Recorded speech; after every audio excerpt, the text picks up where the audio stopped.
All right, so I think we can go ahead and get started. And essentially today, I'm going to walk through a presentation that I've been working on, sort of the first in a series that I think we're going to do. Obviously, we're focusing on cold outreach today.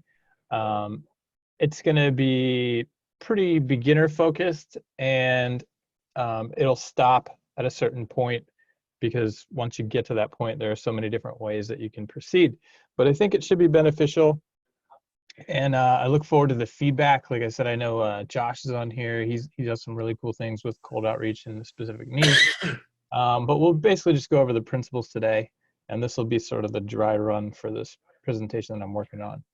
So I'm going to share my screen, and here we go.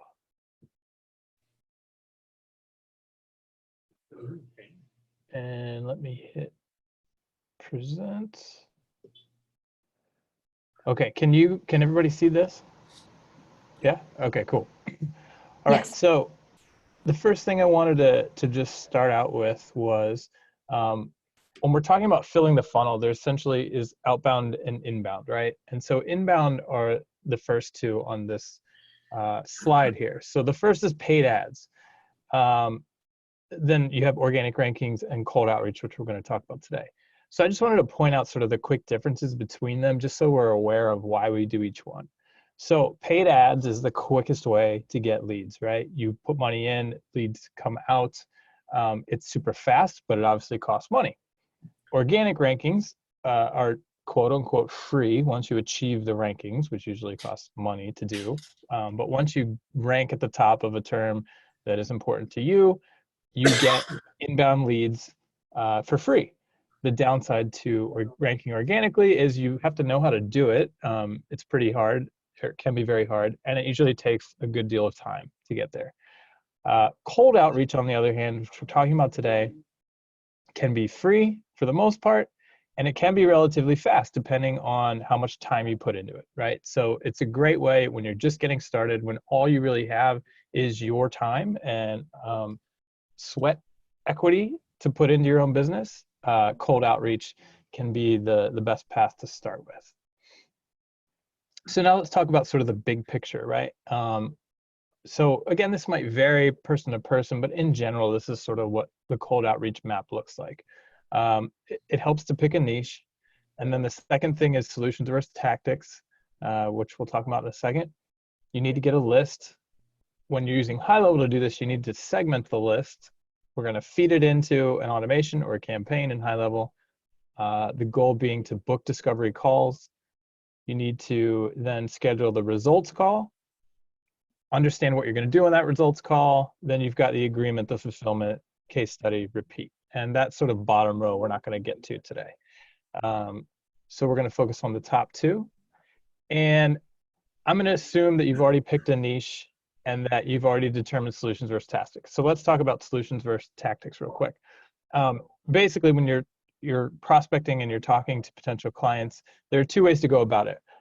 Solutions is, hey, I have this set of services. It's packaged up, and this is what we do. This is what we sell. This is how much it costs. Do you want it or not? Right?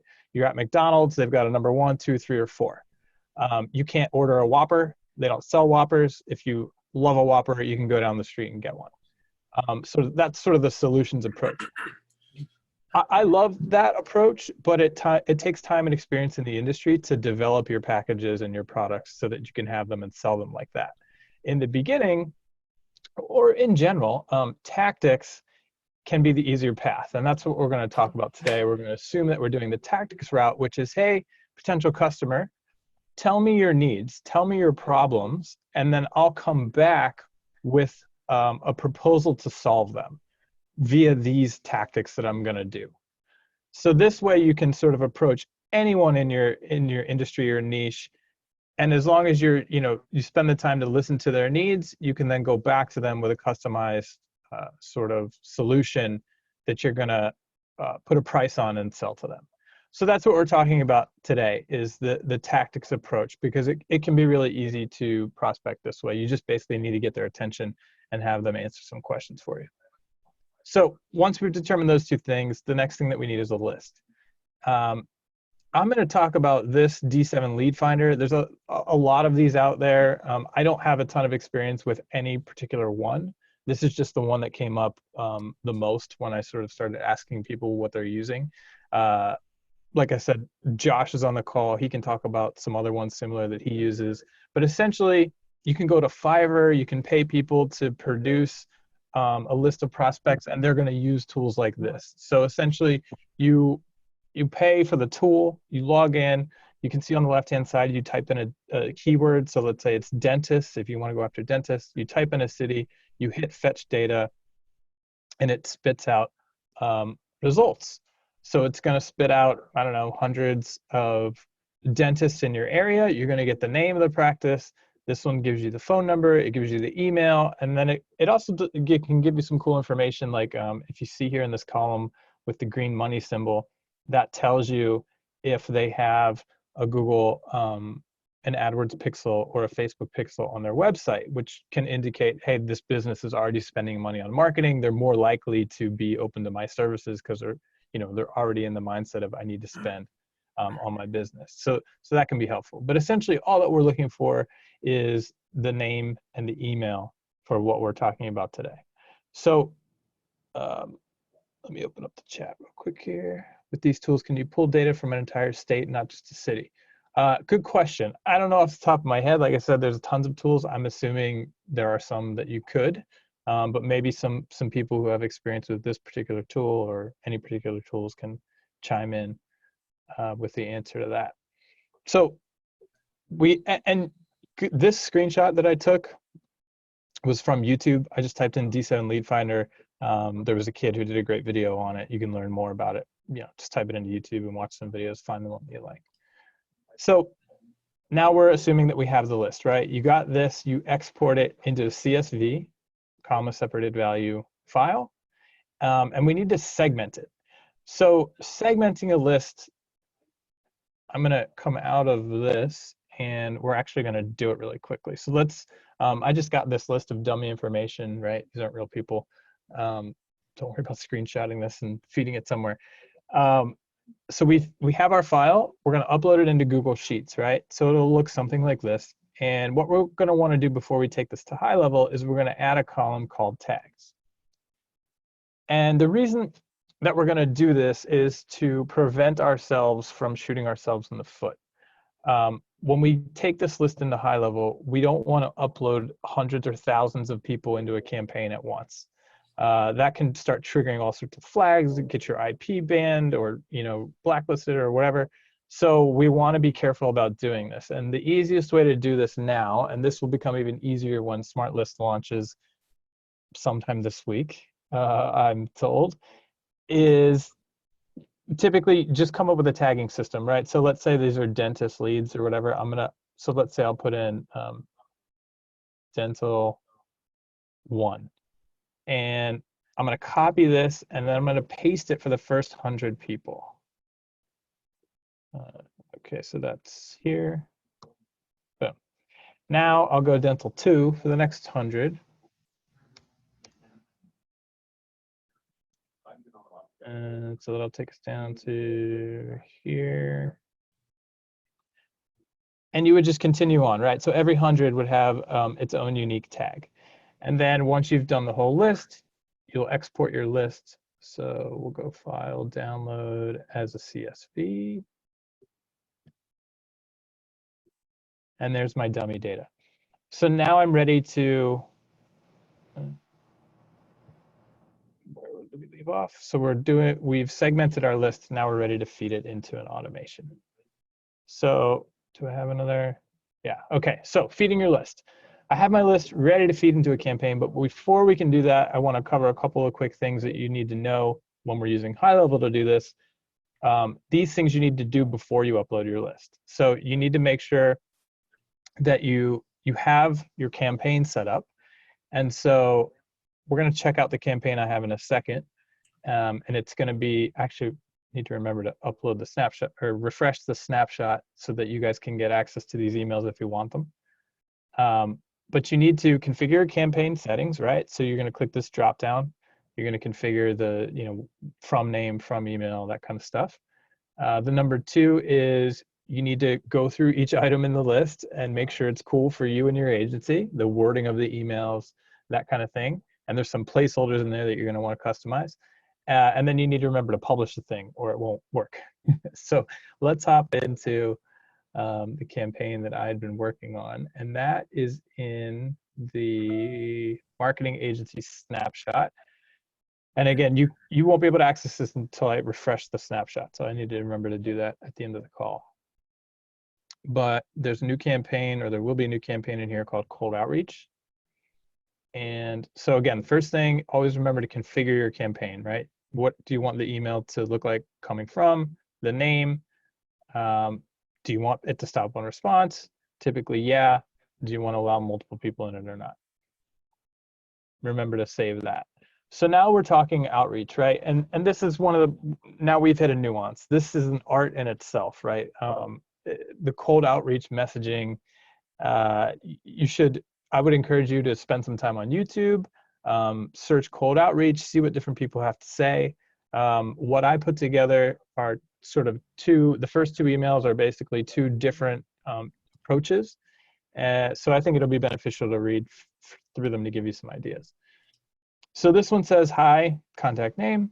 And again, this is pulling from that list that we got. I just saw a positive review of company name, and you could use this, right? It's going to pull from the company name that's in the spreadsheet. Nice work. So this is the tactic of, hey, start out with a compliment, right? It feels good to get a compliment. If you hit that right away, you're a little more likely to keep reading. And we should have started with the subject here. So question about your company. A lot of, again, this is an art, the subject of the email, what's going to get people to open. But short things like that can sort of catch your attention can work. So question about your company. Okay, what is it? I'm opening up. You hit me with a compliment. Okay, nice. My name's Chase. We do marketing for the dental industry across the country. Maybe you're not comfortable saying that. Maybe you want to say in your area. A lot of our clients have found that so here we're going to state a problem that in their mind they can easily agree to. So a lot of our clients have found that it's really difficult to get new, and in this case I would say patients, and I'm wondering if you've experienced the same. That's really general. I might try to make that a little more specific. So I might say, it's really difficult to get new dental leads to actually show up at their practice. I'm wondering if you've experienced the same. Come up with something where they're like, yes, I associate with that problem. I agree, that is a challenge. Then tell them that you specialize in the solution. We specialize in converting leads into appointments automatically by leveraging smart automations. Maybe, whatever you feel like your strong suit is, you're going to put that there. So, in your mind, you already admitted you have a problem. I'm the guy that has the solution.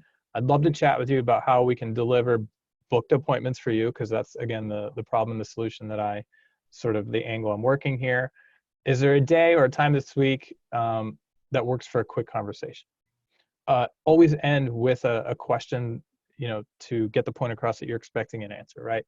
I saw a good video on this where it's like, it should end with a question mark. If it doesn't end with a question mark, you haven't ended properly with a question. So again, there are a million different tactics on this. Do spend some time on YouTube. I saw, in preparing for this, a lot of great people with different approaches. And this is sort of a mismatch of a few that I thought made a lot of sense. Looks like we got some questions coming in here. Your agency, question mark. Okay, let me see. Did I put something in here? If you see a question mark, that might be just a placeholder to remind you to fill something in. Oh, stupid joke, sorry. Do you need an unsubscribe link? Yes, it is always recommended. However, assuming you're using Mailgun, that's where you set that up. The Mailgun level puts it at the bottom of everything. Or you might want to, do it campaign specific, put a trigger link at the bottom of this email where they can opt out of this campaign, or, that's up to you. But yes, that's always encouraged to make sure you have that's a good point. When you're doing cold outreach, make sure you have that unsubscribe link so that you don't get your outreach flagged. Did you say Mailgun does that automatically? They don't, but in Mailgun you can set it up there so that it just puts it at the bottom of everything that goes out of this HighLevel location. Okay, cool. That's the way I do it, so I don't have to think about it. Yeah. But it and this opens up a can of worms, right? But if you do it campaign specific with trigger links, then you can have people unsubscribe from that campaign, but not necessarily from everything. So which can be nice. So the second email that I have in here is set to, I think, wait a day or two. Sorry, I'm moving my windows around, 2 days. And then go out with a subject that says, has anyone pointed this out? So again, I see that and I'm kind of like, what? Is this serious? Is this a problem? What is this? I need to, I'm going to open this up.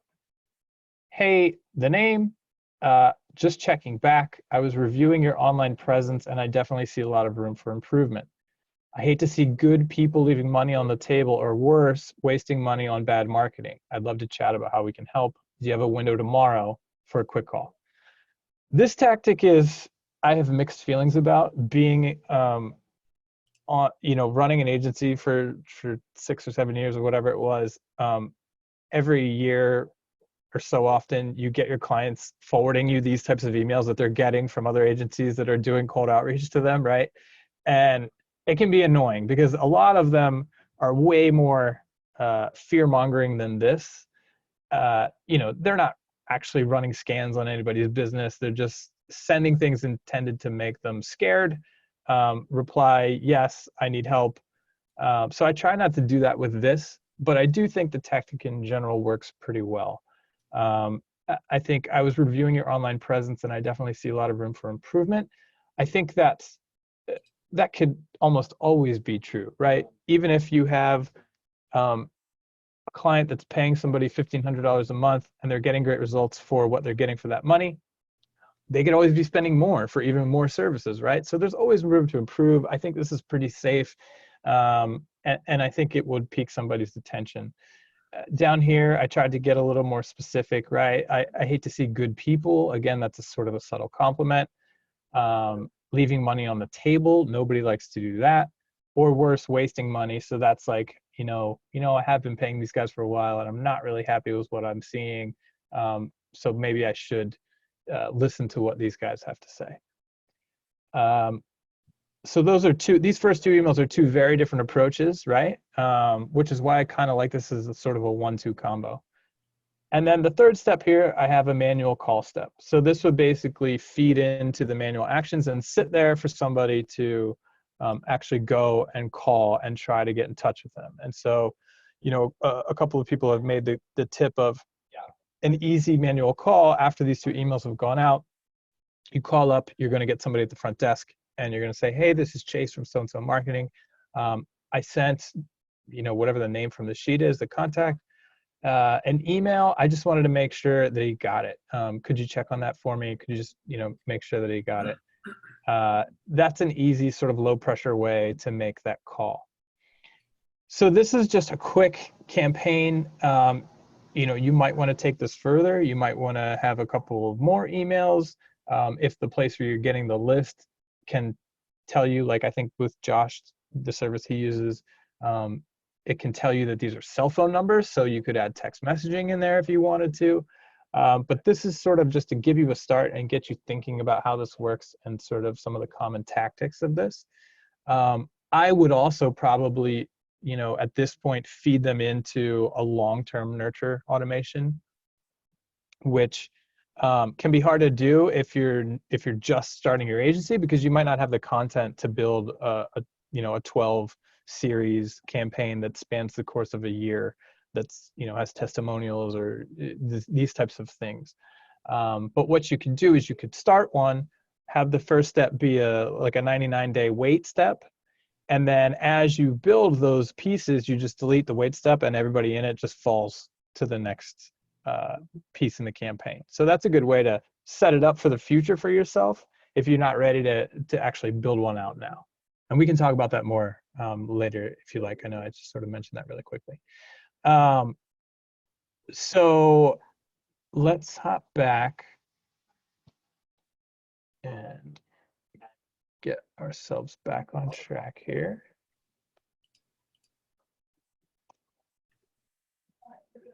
So the next thing, now that you have that all configured, you're ready to go, you're going to upload your list, right? And I'm not going to go into that. We've got help videos on that, but essentially you import the list of contacts, then you create a bulk request, and you pick that first tag, right? Dentist 1. That will just pull that first 100 people out of that list, put them into the campaign, let that baby run, and then next week we come back and do it again with tag 2. Okay, so now let's talk about the goal of this, right? So the goal of this is we're sending out this campaign to 100 people at a time in the hopes that one of them comes back or a handful of them come back and say, sure, I'm open to talk about this. So you're going to schedule the call, right? And use the booking widget, have an appointment reminder campaign set up, help themselves to make the call. But you need a plan going into that call, right? And so, okay, so again, before you can have the call, you need to take a couple of steps. Make sure you've got a calendar configured. I would embed it on a page in the funnel builder, make it look nice and professional so that you have a link to send them. So somebody replies like, hey, you know what? Sure, I am interested. Okay, great. Boom, here you go. Here's my, what day and time on this link work for you? And now you can send to the page with your calendar. They can pick the day and time, schedule. And then, like I said, I would advise that you have appointment reminders campaign set up to just remind them the morning of that, hey, you have this call at this day and time. So the discovery call. My tips for this are, first, I like to start every call, and I used to have our team do the same thing, establish the time frame. Hey, Dr. Bob, I've got 20 minutes set aside for this call. If for some reason we need extra time, we can schedule that at the end. I don't think that we will. It just sort of puts you in a position where they, right off the bat, they're like, okay, this guy is organized. His time is valuable. I'm not going to be on the phone for 2 hours listening to this guy try to sell me something. It's a great way to just set the call off on a positive note with you in control of the call and you sort of already establishing the fact that you're somebody they should listen to. The second one is, I personally would have my form or survey open that I'm looking at on my computer while I'm doing the call.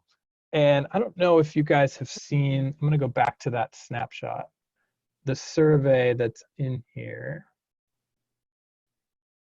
But I like this a lot because I really think that it could work for pretty much any business, right? So I'm going to get on the call. Hey, Dr. Bob, how you doing? Great. I've got 15 minutes set aside, 20 minutes set aside. I'm going to just ask you a series of questions. I'm going to jot down your answers, and then I'm going to take your answers back to our team, and we're going to basically put together an audit and a plan that I'll come back and present to you in 48 hours or 72 hours or whatever that's going to be, right? So he understands how it's going to work. Okay, great. Boom. Let's get to it. Are you currently generating a steady flow of leads? Most of these questions are designed for them to say no, right? So maybe they are. Great. Do you know how many close? Do you know what they cost you? You just want to get these types of answers. Do you have a series of emails, text messages that automatically go out to new leads? Probably not, right? Okay, great. Do you currently organize and manage your leads in a pipeline? Can your staff send text messages to leads from a business number without using a personal phone? So these are all great questions that odds are they're going to say no to, and HighLevel literally can make all of these a yes.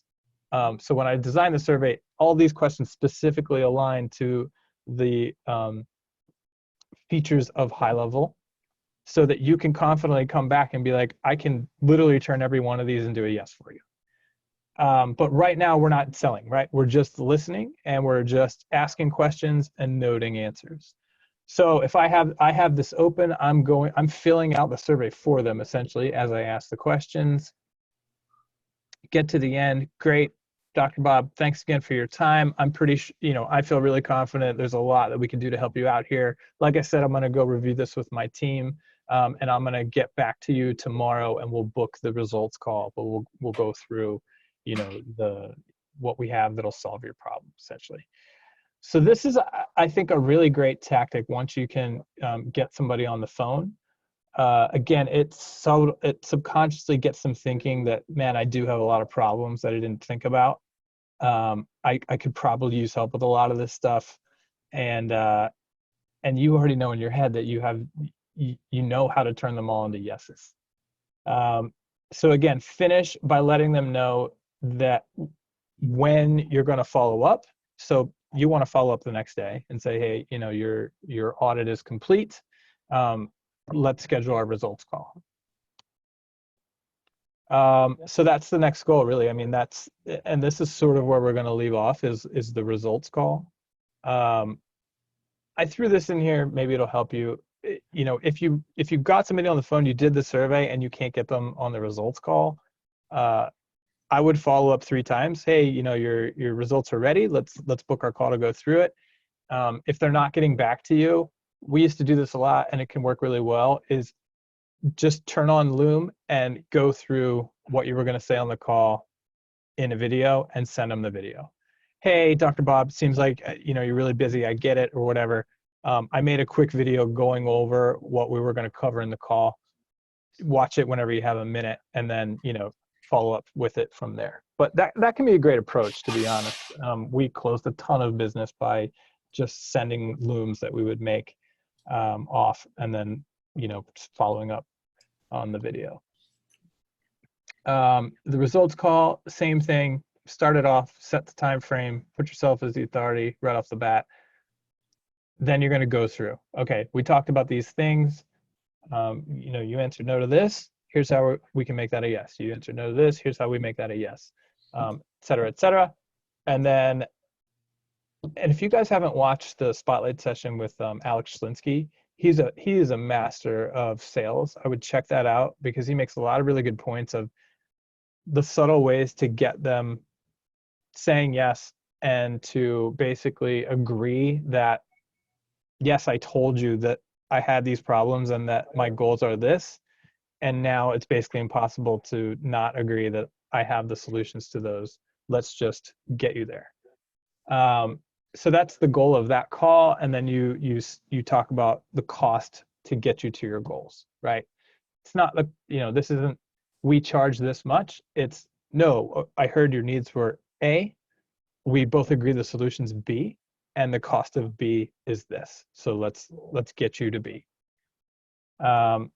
So that's the result, the goal of the results call. And then from there, it's great. I'm going to send you over our agreement, whether you use Pandadocs, whatever that is, get the agreement over there, get it signed, get your first payment, and then it's off to fulfillment. And I put this bottom row on here because, you obviously have to fill what you sold, whether you do that or you outsource it. But the next step is case study, right? And George and I talked about this in his episode, which is it's really critical to have a plan in place in your process to create case studies as soon as you see success. It's something that every agency struggles with because you're too busy providing for your clients, but it is those case studies that makes it twice as easy to get the next client, right? When you have a handful of success stories, whether they're just videos, Loom videos, whether it's a PDF, a page on a website, whatever it is that you can say, hey, check these out. Would you like that too? It just makes the whole process so much easier. So I can't recommend that enough. When you do land your first client, as soon as you feel success, take the time to make a case study because it'll make the whole thing easier the next time around. And so that's where my presentation ends. And like I said, I'd love to get some feedback here. I'm sure you guys have a lot of good stuff to add. So let's check out some of the questions that came in. Let me kill my screen share real quick. All right. Which of these can you pull? You can search multiple cities with the bulk search. If you have access to your public library, you can use referencesusa.com to filter by state. Okay, that's cool. Do you guys have an archive of all these calls? Yep, we put them on our YouTube channel. If somebody answered that next, great. Can we use multiple email addresses, like one for the client side, then one for cold email outreach, so good email doesn't get blacklisted? Good question, Landon. And yes, so now that we have the SMTP where you can choose, I think it could be a good idea to create a location just for cold outreach within your HighLevel account. assign it its own SMTP creds, whether you want to use Gmail or whatever it's going to be, so that it's not going to affect the other locations. I guess what I'm getting at is now that you can choose location by location. So you have the ability to sort of isolate your cold outreach in terms of email addresses. We talked about unsubscribe links. What's the best way you or agency owners find emails to outreach? Okay, so we've talked about D7 Lead Finder. Anybody else have one they use that they like? If you want to come off mute and throw it out there, that'd be cool. I use Google. Google can work, yeah. It's a little more manual, but absolutely. Dentist near me. I use Scope Leads or Mapify 360. Both of those are really decent. They tie into the Google API. Okay, cool. Why don't we, if you use something, throw it in the chat so that other people can copy paste it out of there.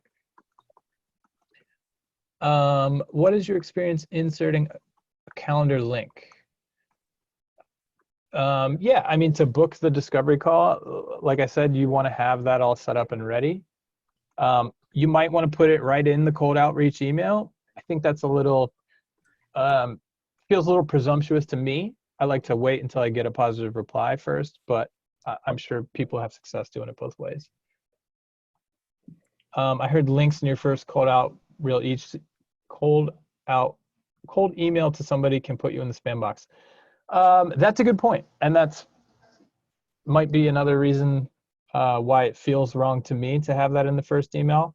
I don't have stats on that, whether that's true or not, but that makes sense to me that that would be a factor to be considered by the ESPs. Brandon, there was some discussion in the Facebook group in the past that HighLevel is not really for cold email. Was that ever the case, or is this new alternative? I think the new SMTP, to be honest, makes it way more viable. In the past, with Mailgun, you could add multiple domains in Mailgun, right? So you could have done it in the past and protected yourself. This just makes it a little bit easier, I think. But yeah, in general, you don't want to be doing cold email outreach on the same email and IP that you're using for all of your clients' emails. I would throw that caution out there. So I would try to isolate myself with my cold email outreach just to be safe. Is there a way to get this template for survey you were explaining? Yes, that was a question I had for our team, and I thought the answer was that the survey did get included in the agency snapshot. So if you go location new and there's all the industry snapshots, one of them is marketing agency, it should be in there. And if I'm wrong, let me know, and we'll figure out how to get that to everybody. It is in there. Okay, great. Thanks, Graham. So it's in the agency. Again, I need to refresh that snapshot to include this new campaign if you guys want these emails. And maybe I'll just do that right now, and you guys can confirm if that worked or not. Let's see here. Settings, snapshots, my snapshots, marketing agency, refresh. Okay, so if someone wants to go load up a new location and choose that snapshot and just confirm that that new cold outreach campaign is in the campaigns, that would be awesome. I noticed this in Product Hunt today. It looks cool and seems to have a lot of support for warming up emails. Cool. Don, I'm going to share your question. I think it's a great one. What is the format of a case study?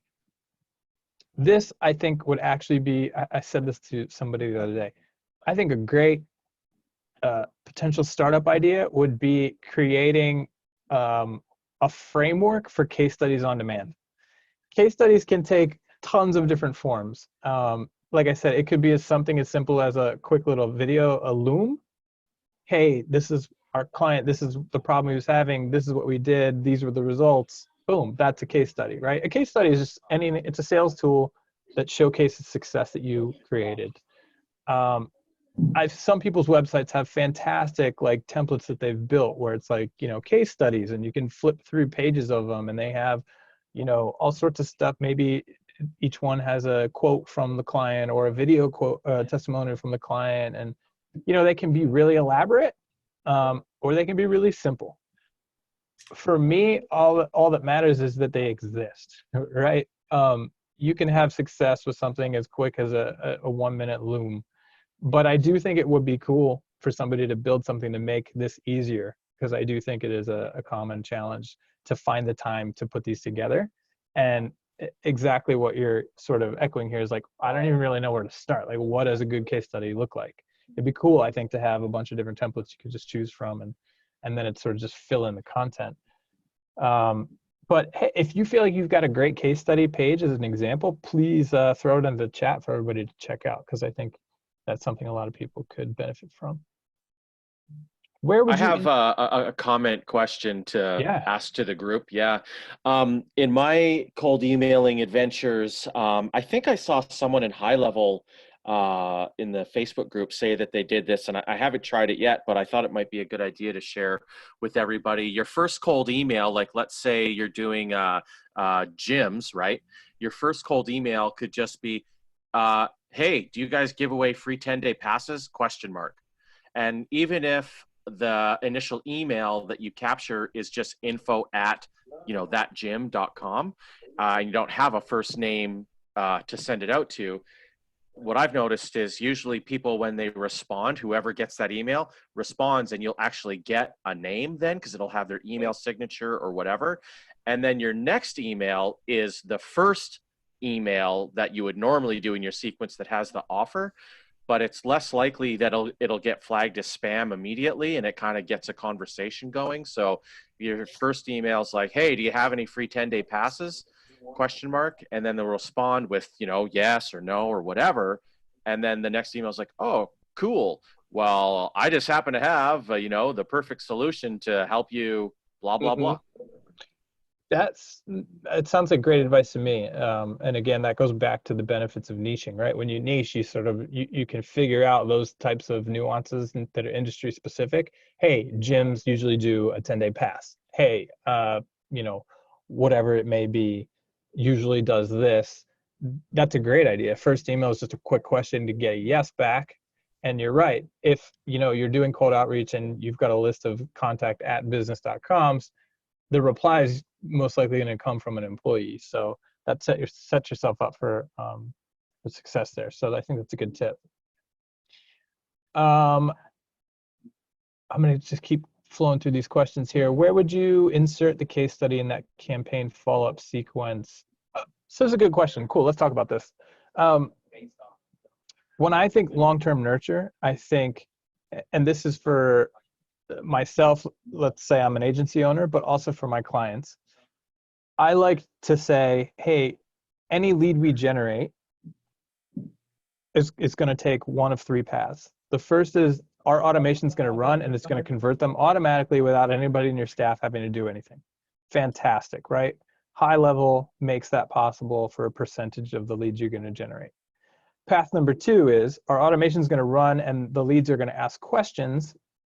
We call those hot leads, and your staff is going to close them. And again, our tool is going to make that easier for you. All the communication is going to be in one place. All your staff needs to do is answer the questions, close them.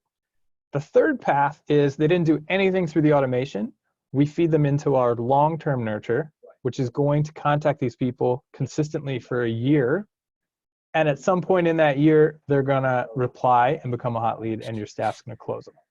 So that's the way I like to talk about leads. There's no such thing as a dead lead or a lost lead or whatever. They just haven't converted yet, because we have a system that doesn't stop. And so that's sort of what you want to work towards. Now, what is a long-term nurture? For me, a great long-term nurture is something, it's a mix of things, right? So it's, let's say I'm in the med spa space. I know that all med spas typically sell at least 6 services, right? They're going to do some sort of body contouring. They're going to do Botox, that kind of stuff. They're going to do facials. So boom, now I have 6 topics, right? I'm going to go to the leaders in the industry that make those things. So Botox, Cool Sculpting, whatever. These sites have fantastic imagery, tons of content, video testimonials, great. So that's a treasure trove of information to put together generic, general emails that you could use for all of the clients that you get in that industry, right? That's the beautiful thing with HighLevel, right? You build a 12-month nurture, put it in a snapshot, and now you can use it for every client. That becomes your long-term nurture. So I like to mix it up with industry news and testimonials from the most common things within that industry.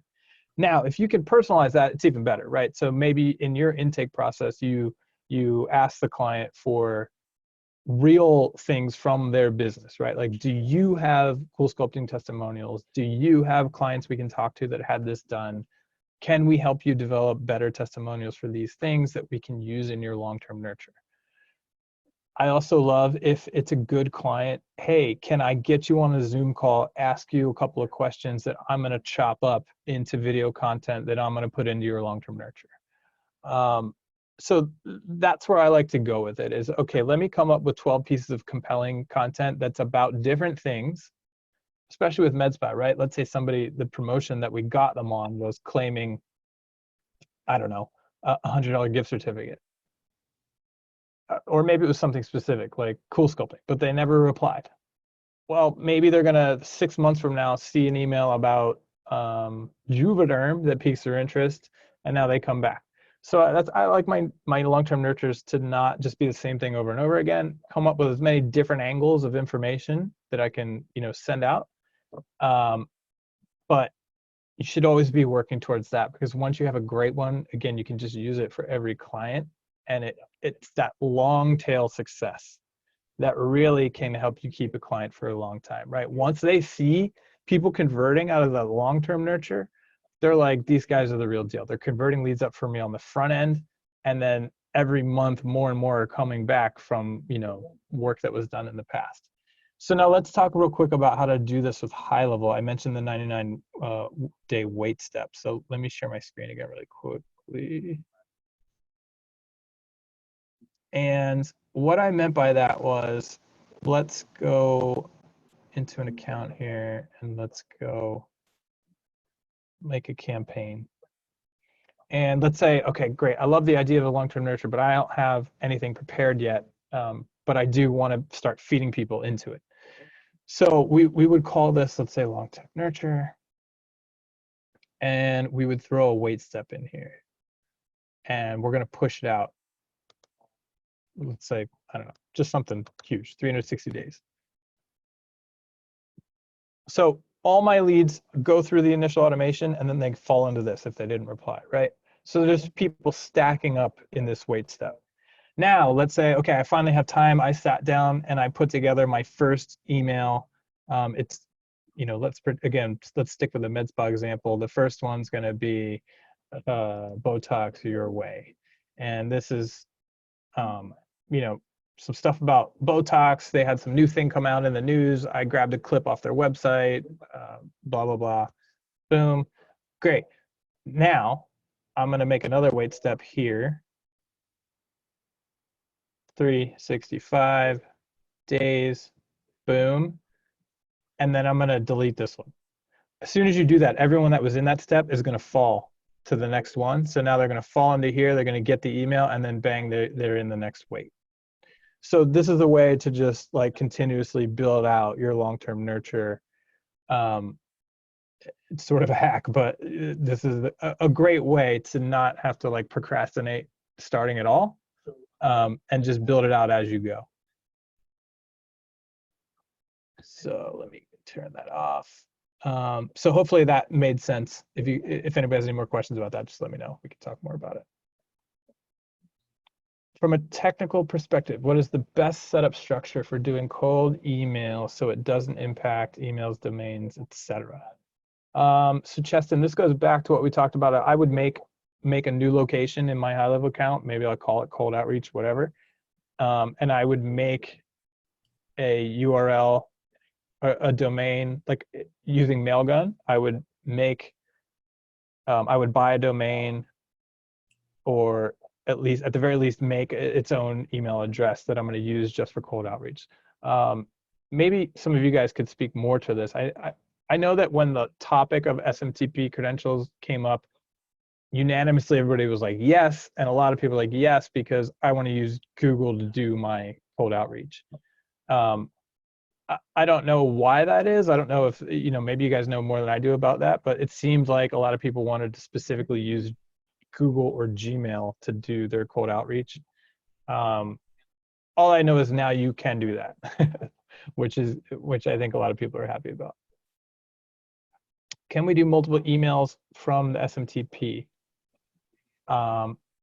Yeah, but you can only, each location can only have one default set. So like I said, you could create multiple locations if you wanted to use different emails. But as of right now, you have to pick one to be the default for an account, or location, I should say. Tim, what do you like to use to clean your email lists? Good question. I don't have an answer for this. I know there's a ton of different things out there. Maybe you guys can throw in recommendations if there are things that you use to clean lists. Again, I would go back to that spotlight session I did with Josh. He has a very thorough process of getting a list, cleaning the list. His process even actually checks some database to see if the people have ever sued anyone or not. So it'll strip those people out, which I thought was pretty cool. So I know that there's you can take this pretty far, but I'm not the expert in list cleaning. So I would go back to that episode and see if you could ping Josh somehow, some way. He seems pretty good with being willing to chat about it. Brandon, if you want a solid cold email course, I got a lot of value from these master classes. Okay, great. Covers the basics, delivery, list scrubbing, buy the .co version of your normal email and use that for cold email. Okay, so that's a cool tip too, right? So myagency.com, buy the .co domain, use the .co for cold email outreach. That's cool. The only thing from what I understand is a fresh domain is not warm, right? So I would look into tactics of warming up a domain. Derek, Scope Leads, Mapify 360, they use the Google APIs, work off keywords and locations, as well as specialty categories like website, no website, mobile, not ready, ready, not ready. Cool. Thanks for posting that, Derek. I use to scrape Facebook comments. Interesting.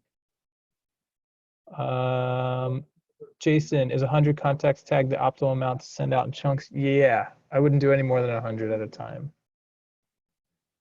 John, so if you are using Mailgun, would setting up a different subdomain from your main domain specifically for cold outreach serve the same purpose for isolating it as an SMTP? Sort of. I don't think it gives you a ton of protection though, because it's the same domain at the end of the day. And it's all going to go out from the same IP address, right? So if you really, want to be careful about it, I would probably take it a couple of steps further, separate the domain, and then try to get them sending from different IP addresses. So that might be something I would talk to Mailgun about. Case studies, cool. Somebody shared a link. Fixing image, awesome.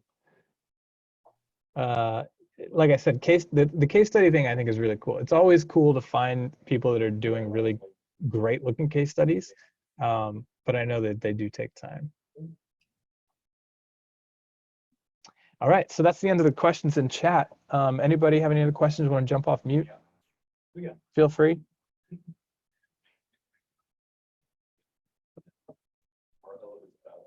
I think, am I the only one? No, hey. High level today? I think so. I mean, I have a technical question. I don't know if you're aware of the. I know that voice. Yeah, the funnel error that's been happening with people. Is Funnel anybody? error. Yeah, so you go to a funnel and you fill out the form and you submit it, and if you have it set to go to the next step of the funnel, it kind of combines both steps together, and the URL changes to the next step of the funnel, but it doesn't actually refresh that page to show what it is. So, okay, this sounds like I know Sean put out a video on a change that they made that sounds exactly what you're saying. It's like the URL changes, but the page doesn't actually refresh, and it's a speed enhancement thing. If it's not working, that's not good. But have you reported when did you start seeing this? About I think on Monday. What's today? Wednesday. Monday, and then I sent. I'm pretty sure I sent a message in a ticket, but ticket's been kind of slow lately. I Uh-huh. still have tickets from last week.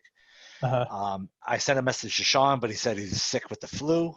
Mm-hmm. To send it to I forget his name. Who did I send it to? All right, I'm going to post Anish. something right now in the dev group And, but internally. yeah, he didn't respond. So I sent it to him, and I sent him a Loom video showing it Okay, as great. well. Okay, great. Well, I'll try to get an answer in Okay, the it, next it couple of does minutes, but like the form goes through, not a problem. Like it takes uh-huh. the lead in, it puts it wherever you want, your triggers. It just doesn't switch that page. And so I've seen reports on the HighLevel Slack channel of other people having this problem as well. So it sounds like it's a result of that speed enhancement. Could And possibly, normally when yeah. they make an update like that, they monitor it pretty closely. So I would hope that it gets, if it hasn't been fixed already, that it gets fixed fast. But Okay, I'll ping it from another angle as well. super cool. Appreciate it. No prob. Oops. Anybody else? We got 5 minutes to the hour. Awesome lessons learned. Cool. I'm glad. So what do you guys think of that presentation in general, that slideshow? So basically, I'm going to do the same thing again, just going through that and then turn it into a video that we're going to, send out when people are new and sort of struggling at where to get started. So do you think does that make sense? Do you think it's valuable? I'd love to get feedback on those first two emails as well. Like if anybody has any sort of examples they use they know work well, that'd be great. I can update the snapshot. Okay, cool. Awesome. Well, this will be good news. I'll take back to Sean and let him know that we got positive feedback on it, and I'll move forward. I would like to learn more from the community about warming up domains and that kind of stuff, because that could be helpful to add. Does anybody feel like they have that mastered or know more about that? I think somebody comment like a great way to, if you want a solid cold email course, the scribbling, etc. Maybe I'll check out this Mailshake link that was posted. Mailwarm.com. Cool. And what is that, warming up an email or a domain name? Yeah, so like if you go buy a fresh domain, it's cold. And as you start sending emails from it, the email service providers have different, I guess, algorithms or whatever that look for certain things and sort of give your domain a rating, which warms it up as you go, right? So like your personal Gmail probably has a great score, right? You never spam anybody from it. Everybody you emails you back. Those are the types of things that they look for. And it's all just to combat spam, right? They want to be able to identify people who are spamming as quick as possible. So warming it up is getting the email service providers to tick those boxes of like, yes, yes, yes, yes, yes. I read that you should send out email to places that have newsletters so you can get good inbound emails. That's interesting. Yeah, I'm sure there's all sorts of tactics around this, so I'll have to spend a little time reading into it. But yeah, in general, I don't think it's a good idea to just buy a domain and start sending 100 emails at a time from it. I think that's like an easy red flag to trigger. I just got my domain yesterday and I sent out 12 emails today, so. So, okay, good example, right? You sent 12 emails. If none of them email back, you're off to a bad start from the domain perspective, right? So off the top of my head, I would probably start emailing people I know who are going to reply, get some replies coming in. But I would also, I would do what I'm going to do, which is go to YouTube and type in warming up Okay. and see what else everyone has to say. John, so with Gmail, you'd be looking at roughly 100 to 150 emails a day to be safe. Good rule of thumb. Yeah, I think so. And so good point. Gmail has a hard cap. They will only let you send, I think it's like maybe 500 in a day. It might even be less. So if you're not going to use Mailgun, if you use something else, I would look into whether or not they have limits and what their best practices are. Because they should all have pages on their websites with best practices. So is using Mailgun, does that help warm it up, or is it just part of the process of getting people to reply back to you? It's just, I keep referencing Mailgun because that's, for up until very recently, the only one we let you use. And they're one of the top known names in the industry, right? So I like to recommend Mailgun. I think that they're a good provider, and but a lot of it has to do with the IP address, right? So when you create your Mailgun account, the IP that sends your emails is also sending other people's emails. So it happens all the time where other people on your IP address are spamming and getting flagged, and your deliverability starts going down, and you don't know why. You write into Mailgun, they say, sure, yeah, I see the problem, and they switch you to a different IP, and all of a sudden your rates start to improve. So there is a lot of things to consider in this game, and you do want to make sure that you're monitoring your numbers. And we're going to make that easier for you too. Like the new reporting, you're going to be able to see more of that stuff inside of HighLevel. Right now, with Mailgun, for example, I would set myself a reminder once a week to go into my Mailgun account and check out my stats to just make sure nothing's trending off a cliff. GMass has a tool to check your inbox placement for free, gmass.co. Cool. Thanks for posting, Landon. Brandon, run your email through this tester. If it is an old one you've used for other things, mail-tester.com. It will give you a score, the domain, and give you insights to fix. Cool. All good stuff to know.